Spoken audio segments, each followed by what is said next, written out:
Assalamualaikum warahmatullahi ta'ala wabarakatuh.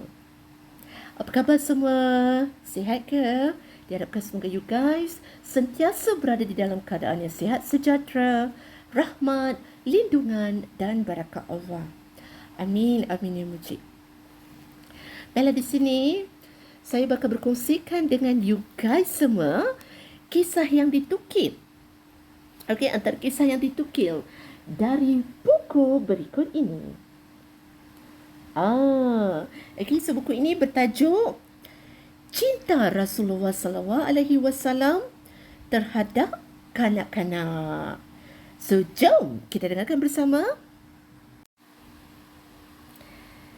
Kanak-kanak Madinah menyambut kedatangan Nabi Muhammad SAW. Semua penduduk di Madinah sangat gembira. Umat Islam ketawa dan berbual-bual di tepi jalan. Semua kanak-kanak gembira dan sedang sibuk berlatih menyanyikan lagu selamat datang.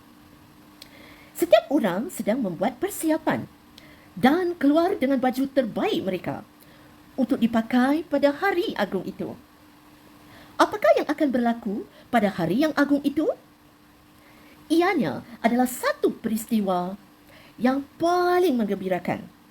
Nabi Muhammad SAW telah meninggalkan Mekah dan akan berhijrah ke Madinah.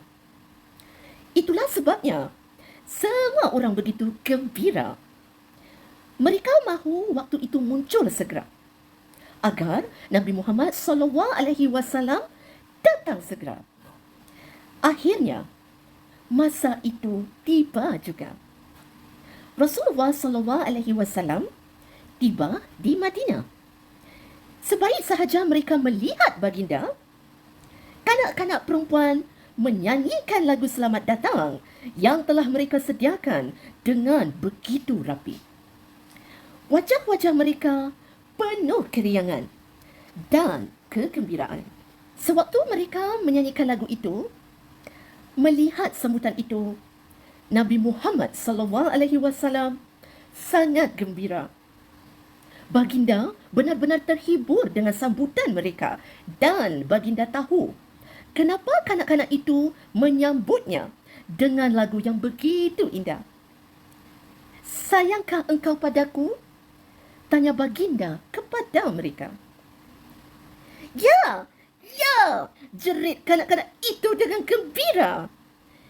Kami sayang dan hormat kepadamu, wahai utusan Allah.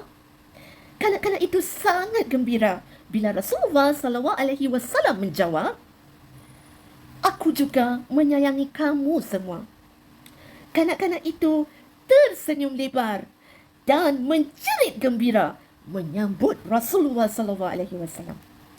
Alangkah indahnya hari itu, hari di mana Nabi Muhammad SAW tiba di Madinah.